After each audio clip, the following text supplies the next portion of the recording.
Chapter 2, One Common Humanity, Meeting Dr. King and a Lunch Counter Showdown. A number of other experiences and decisions had led me to that moment in June of 1960, when a man with a knife was threatening to put it through my heart. Part of my dad's job as the American Friends Service Committee's college secretary and then peace education secretary was taking speakers around to various college campuses, churches, and summer institutes. As a kid, I sometimes went along and got to meet such spiritual giants as peace activist A.J. Muste and civil rights leaders Bayard Rustin and Ralph Abernathy. Often, when they finished a speaking tour, they would come back to our home on the last night. Just hearing their stories inspired me and made an indelible impression. Ralph Abernathy told our family after his speaking tour that ours was the first white home in which he had slept. He invited us to visit him in Alabama. During spring vacation in 1956, my dad decided to accept Ralph's invitation. He took Paul and me to Montgomery, where the bus boycott was 4 months old. On the way, we stopped overnight at Koinonia Partners, an interracial Christian community in rural Americus, Georgia. I had never before been in the South, and I knew of Koinonia only because we bought pecans by mail order from the farm. We slept in the guest house, which was across the road from the main community houses. The week before we were there, members of the local Ku Klux Klan had driven by one night and shot a gun through the wall of the guest house. My clearest recollection is of sleeping on a bed with a hole in the wall about a foot above me. It was a little unnerving, especially for a 15-year-old. Koinonia offered quite an introduction to segregation in the South and to the hatred and violence faced by people who were challenging the established order. We met with Clarence Jordan, Koinonia founder, theologian, and author of the Cotton Patch version of Scripture, as well as other community members. But that bullet through the wall left the biggest impression. Driving on to Montgomery, we saw the comfortable, often fancy homes of white people, contrasted with the shacks where African Americans lived. It was very eye-opening to this already wide-eyed high school student from the North. Ralph Abernathy welcomed us warmly and drove us around Montgomery so we could see for ourselves the total segregation of neighborhoods and churches, swimming pools, and buses. We visited a church that had been bombed less than a month before we arrived. I remember noting that it had not been boarded up or marked with police tape, no sign of any official acknowledgement that this tragedy had happened. Even more clearly emblazoned in my memory is the image of the cross at the front of the church's sanctuary. Once hanging centered from 2 chains, it hung from just one, sideways and shattered. The board out front listing the pastor and sermon topic was also destroyed, and the pews were piles of splinters. I simply could not understand how white Christians could do this to Black Christians. I was stunned by the lengths to which some white folks were willing to go to try to destroy the movement for equality. I was even more stunned that the victims of the violence were persistently saying that they were not going to give up their struggle for justice and that they were committed to trying to love their enemies. I was deeply moved by so many people choosing to walk with dignity rather than ride the buses as second-class citizens. Seeing them get up an hour early to walk to work and get home an hour later than usual at night, refusing to hate the people who were imposing the hated system of segregation and creating this hardship was profoundly inspiring and life-changing for me. We would never have had the Montgomery movement if they had decided to practice an eye for an eye. Bombing a white church in retaliation would have launched another vicious cycle in the endless pursuit of vengeance. It all would have ended right there with a lot of violence and death, rather than becoming a beacon of hope and the spark that would kindle the civil rights movement. In Montgomery, we frequently stopped and greeted people on their front stoops.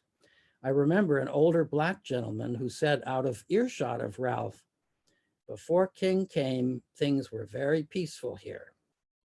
He had grown accustomed to being a second-class citizen, and on the surface, everything was peaceful. He felt that Martin Luther King Jr. and others challenging the status quo were causing commotion, which was true. King said that if you have a boil, you have to excise it and get the pus out before you can really be healthy. But some Blacks felt it was better to live with the oppression and rest in the knowledge that their churches wouldn't be bombed and they wouldn't have to walk to work. I understood their fear. I remember going to Ralph's church after visiting the bombed one and wondering if it would be next. My family ate dinner in his home and then went to a hotel because Ralph felt it was too dangerous for us to stay there overnight. A few months earlier, Martin Luther King's home had been bombed. I still have a photograph of Ralph's daughter, Wanda Lynn, then 4 years old, and myself. I carried it in my wallet for many years until it got so full of wrinkles that the picture was barely discernible. Unlike her, I had been brought up to believe that the police are the people who protect us. In Montgomery, police were routinely beating up, arresting, and ticketing people who challenged segregation. Ralph had been issued a ticket for driving 1 mile over the speed limit. Montgomery's city council had declared it illegal for drivers to offer rides in the carpools that had been organized to facilitate the bus boycott, ostensibly for lack of taxi licenses. New ways were always being invented to harass people in the movement. I was heartened to hear that some of the white women picked up their maids so they didn't have to walk to work, even though this upset their husbands. I realized when we were in Montgomery that we were hearing and witnessing things the rest of the country barely knew were happening. The boycott wasn't yet big news, and nonviolent direct action hadn't become a common term in our national lexicon.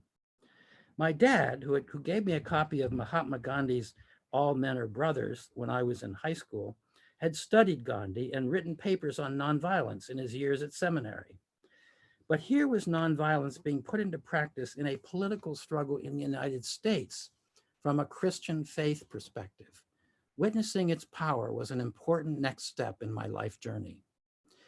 We attended a Montgomery Improvement Association meeting amid a crowd of Black clergy and one white pastor who worked closely with the Black pastors to organize the carpools. Martin Luther King greeted us and warmly welcomed our family to the meeting. These young people from the North have come to see the freedom struggle. He was young, though 26 seemed old to me at 15. With serious intent, he conducted the meeting and played a positive role by getting everyone's input and engagement. I was impressed with King as a human being and for the key role he was playing in the movement, but I had no idea he was going to be one of my heroes for life and a prominent figure in history. He was starting to do some speaking and fundraising away from Montgomery, but we had no sense that this was the beginning of a very historic period in which African Americans were going to rise up and demand justice all over this country, or that the nonviolent methods employed in Montgomery would influence a whole movement.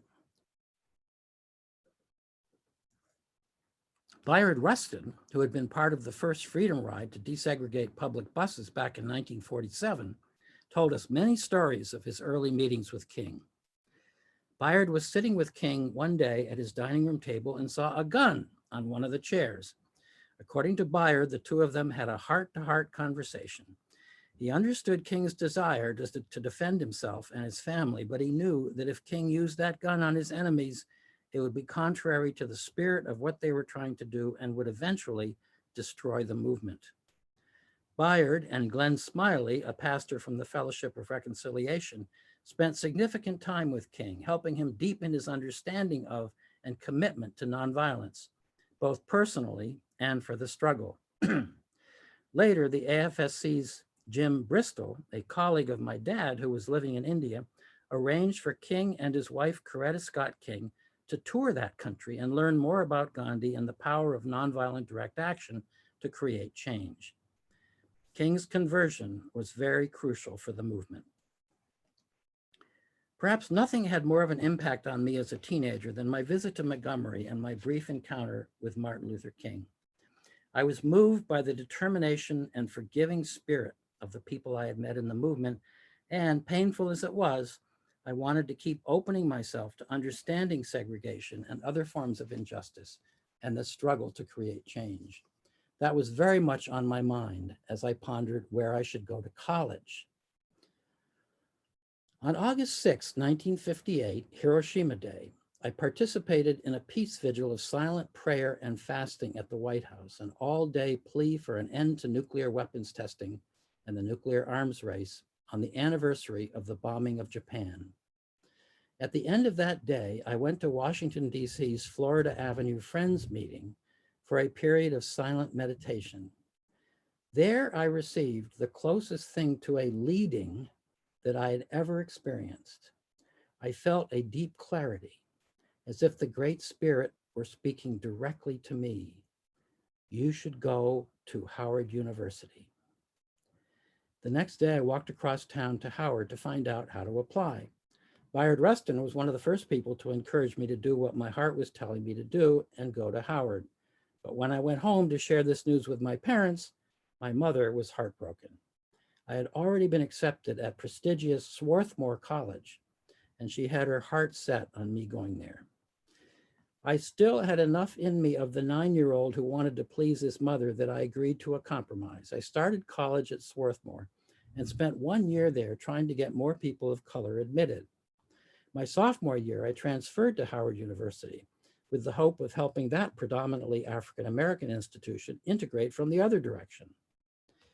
5 months after I entered Howard, on February 1st, 1960, 4 students from the North Carolina Agricultural and Technical University in Greensboro sat down at the lunch counter inside a Woolworth store and launched the student sit-in movement. By the next weekend, my friends from Howard and I had set up a picket line at the Woolworth store in Washington, D.C. I was convinced that my leading to go to Howard had to do with being part of that struggle and embracing the opportunity to practice active nonviolence in the movement for racial equality. Most of the restaurants, hotels, and movie theaters in Washington were already integrated, but in Maryland and Virginia, almost everything was segregated. Even African ambassadors to the United Nations could not eat in public facilities in Maryland when traveling between DC and New York. So say my African-American friends and I began going to Maryland on Saturday mornings. We would show up at a drugstore and try to get something to eat. Invariably, the lunch counter would be closed and we would be arrested. Unlike most of my peers in college who spent their weekend at parties, I spent many of my weekends my sophomore year in jail. We sang freedom songs and shared stories to enliven our spirits behind bars. First thing Monday morning, we would be in court and back in classes not long after that, until the following Saturday morning when it happened all over again. We went to Maryland because the American Nazi Party was active in Virginia. George Lincoln Rockwell, the founder and commander of the militant hate group, lived in Arlington. He was threatening to lynch anyone who challenged Virginia's segregation laws, which imposed a $500 fine and a 6-month jail sentence on anyone who tried to integrate a public facility. So we kept going to Maryland. We finished our college exams in June, and still nobody had challenged Virginia's unjust laws. We felt that we had to. By then, there were sit-ins by students all over the South, and lots of young people were going to jail. We undertook additional nonviolence training, knowing we were going to face far more physical violence and verbal abuse in Virginia than we had in Maryland. We participated in role plays to strengthen our courage and practice nonviolence in response to the expected violence. Several people decided during those exercises in self-discipline not to go to Virginia. We were only 19, 20 years old, and some students knew they weren't up for facing the inevitable danger.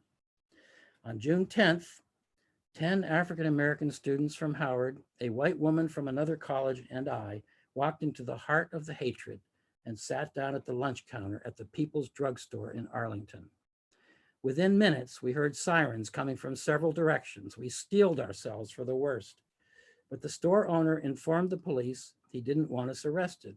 Apparently, he didn't want the negative publicity, but he put up closed signs on the counter and refused to serve us food. We stayed until the store closed that night and then went back the next morning. Those 2 days were probably the most challenging of my life. We grew very hungry as that first 16-hour day stretched on. All sorts of racist epithets and chants of "go back to Russia" were hurled at us. We worked at remaining calm and peaceful, which became more of a challenge as the harassment escalated to physical attacks. People spat on us. They shoved lit cigarettes down our shirts, and one angry man threw a firecracker at us. They kicked us off the stools and punched us in our chests and stomachs so violently that we fell to the floor. A young African-American woman sitting next to me got hit, which I found particularly difficult to watch. American Nazi Party stormtroopers showed up with their swastikas and pictures of apes, which they waved around, taunting us, shouting, "Is we or is we ain't equals?" Late in the evening of the second day, I was reading from a pocket New Testament I had with me. I had turned to Jesus' Sermon on the Mount, to the same passage that I had remembered as a 7-year-old being pelted with ice balls. Love your enemies, do good to those who hate you. I was meditating on those words when I heard a voice behind me say, "You nigger lover, get out of this store in 2 seconds or I'm going to stab this through your heart." I glanced behind me at a man with the most terrible look of hatred I had ever seen. His eyes blazed, his jaw quivered, and his shaking hand held a switchblade about half an inch from my heart. Loving my enemy was suddenly more than just a discussion in Sunday school or a confrontation among schoolboys over ice balls. For a fleeting moment, I doubted that Jesus meant to include a man so hateful among those who deserved to be loved. I had just seconds to respond to him, and I was grateful for those many hours of role-playing and practice the previous 2 days. I turned around and tried my best to smile. Looking him in the eye, I said to him, "Friend, do what you believe is right, and I will still try to love you." Both his jaw and his hand dropped. Miraculously, he turned away and walked out of the store. That was the most powerful experience of my 20 years of life. It confirmed my belief in the power of love, the power of goodness, the power of God working through us to overcome hatred and violence. I had a profound sense that nonviolence really works. At that moment, nonviolence became much more to me than a philosophical idea or a tactic that had once made a difference in Gandhi's India. It became the way I wanted to relate to other human beings, a way of life, a way of working for change.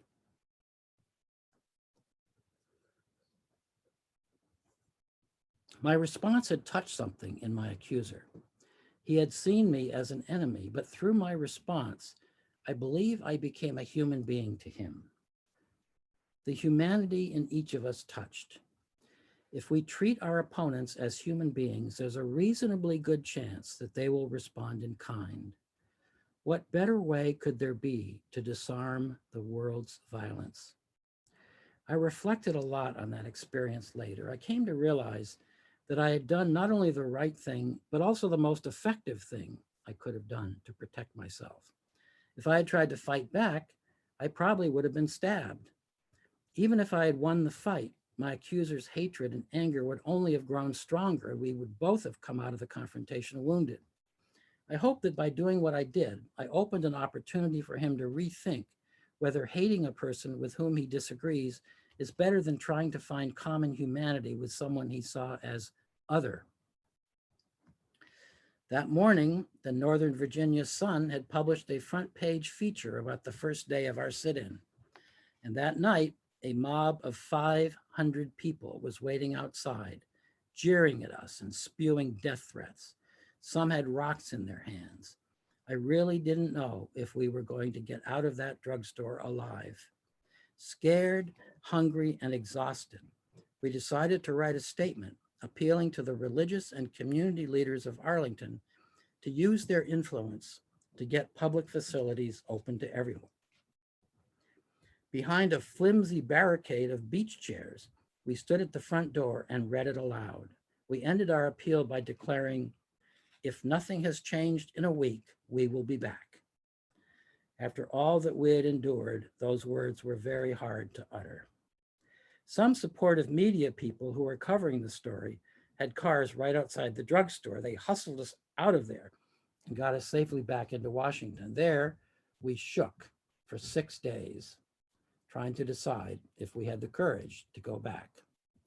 We were inspired by students in other parts of the country who were facing even worse dangers.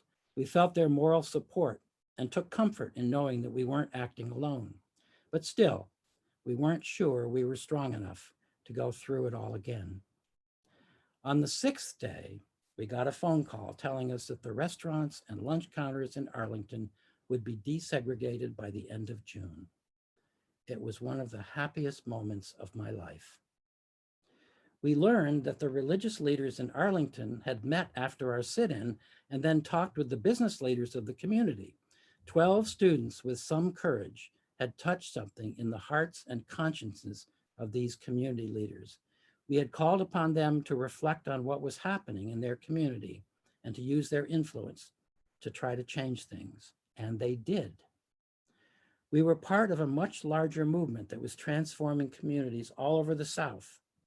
We were challenging segregation laws head on.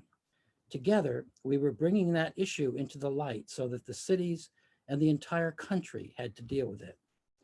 I learned the most important lesson in my life up to that point, and maybe still, that a few people with some courage and commitment to nonviolence don't have to just sit and curse and feel powerless when terrible things are happening. We can challenge and transform injustice, violence, and oppression to achieve a more just society.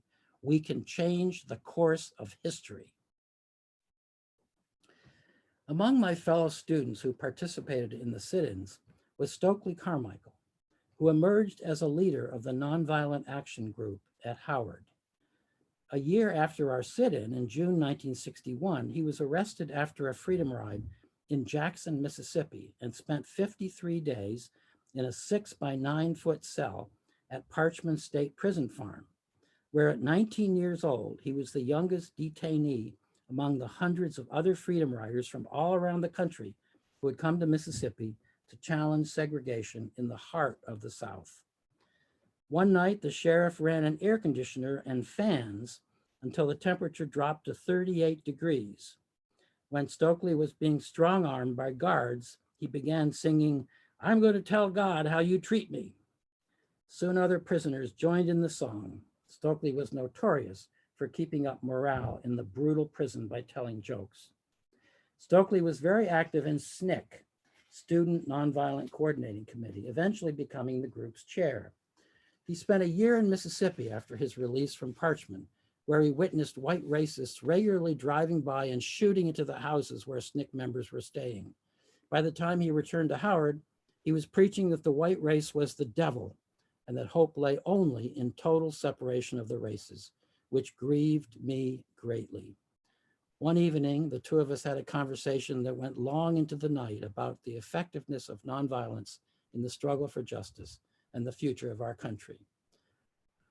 Many years later, when I was living in San Francisco, I heard that Stokely, by then having taken the name Kwame Ture, was coming to be part of an event at La Peña, a local cultural center.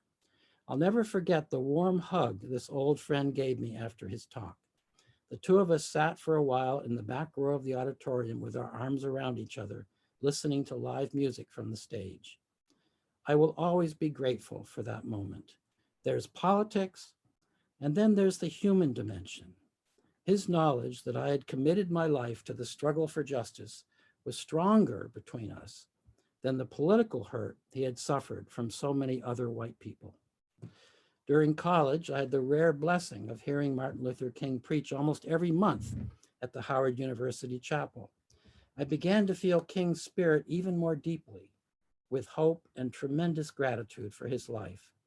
In August 1963, I joined the hundreds of thousands of people who converged on the city for the March on Washington. Bayard Rustin was the main organizer. I can still remember exactly where I was standing amid that huge sea of humanity when I heard King's "I Have a Dream" speech, and the tremendous hope I felt for our country turning away from segregation and injustice and living up to its highest ideals of freedom and justice for all. I was deeply moved when I learned that in 1964, when King came back from accepting the Nobel Peace Prize in Norway, he went directly back to Washington to speak with President Lyndon Johnson about the need for a voting rights bill. Johnson respected King, but he felt that such legislation would be impossible to get through Congress. He counseled King to wait a few years and then bring it up again. Wasting no time, King went back to the South and organized with others the voting rights campaign in Selma, Alabama. Images of African Americans lined up at the Selma courthouse being beaten and arrested day after day after day for attempting to vote spread out over our newspapers and television screens. Those brave souls aroused the conscience of the nation, and within months, Congress passed the Voting Rights Act. I was heartened when King took the great risk of confronting not only racism and violence at home, but also our nation's militarism and violence around the globe, particularly in Vietnam, when on April 4th, 1967, he began speaking out clearly and strongly against the war in Vietnam. In November 1967, King and the Southern Christian Leadership Conference planned the Poor People's Campaign, focused on economic justice, jobs, and housing. Those of us in DC were anticipating with great excitement the thousands of people who would again converge on the city in the spring of 1968 to build a powerful nonviolent movement to demand justice for poor people in this country. The organizers had drawn up an economic Bill of Rights, which they hoped would be passed by Congress. I was ready to follow wherever King led, anxious to be part of transforming America according to his dream. On April 4th, 1968, I was returning from a conference on world law and disarmament at Princeton University. My ride stopped to let me out on Connecticut Avenue at the edge of DC, where I planned to catch a bus to the southeast section of the city where I lived. Just before I got out of the car, the news of King's assassination came on the radio. When King was killed, I was devastated and in a state of shock and depression. Losing that beautiful and powerful spiritual leader was a terrible setback. It felt like the possibility for transformation of our country had been irretrievably shattered. I got on my bike the next day and rode up 14th Street, where distraught and desperate people had set blocks of buildings on fire. I understood their grief and rage, but I felt that they were killing the dream. People were firebombing stores, throwing rocks and Molotov cocktails while fire trucks raced up and down the street. Feeling lost amid the chaos and smoke, I tried to figure out what to do. I eventually realized that I was faced with a choice: to stay in a depression or to commit myself to continue the work that King had begun. Fortunately, the people closest to King decided to go forward with the Poor People's Campaign to honor his memory and help realize the dream. I agreed to help lead nonviolence training workshops in local churches for people who wanted to be involved with the Poor People's Campaign. I also pitched in to build plywood shanties and set them up on Washington's National Mall. It was a very rainy spring and summer, and water sometimes 2 and 3 feet deep pooled around the shanties. But despite the downpours and the mud, people stayed for 6 weeks until the police arrested them and destroyed their encampment for equality. One afternoon, 500 people from the campaign attempted to deliver their petition for economic justice to Congress. They were stopped at the edge of the Capitol grounds, and those who refused to disperse were arrested. In solidarity, a group of Quakers tried to pick up the march where they had left off. We too were stopped by the police. We knelt and held an impromptu worship service until we also were arrested. We spent 2 weeks on the top floor of the sweltering DC jail in the middle of summer without air conditioning or fans. What a group we were: African American, Latino, Native American, and a few of us pale ones, trying to fulfill Martin Luther King's dream. Though we were physically uncomfortable due to the stifling heat and lack of movement, we were animated in our discussions about America's future and our commitments to bring about fundamental change in our society. Nothing we could do could bring King back. but we understood that his spirit and his dream lived on in our efforts. Death didn't have the final word. The people who endured the rain and the arrests on the mall were right to name their courageous presence Resurrection City.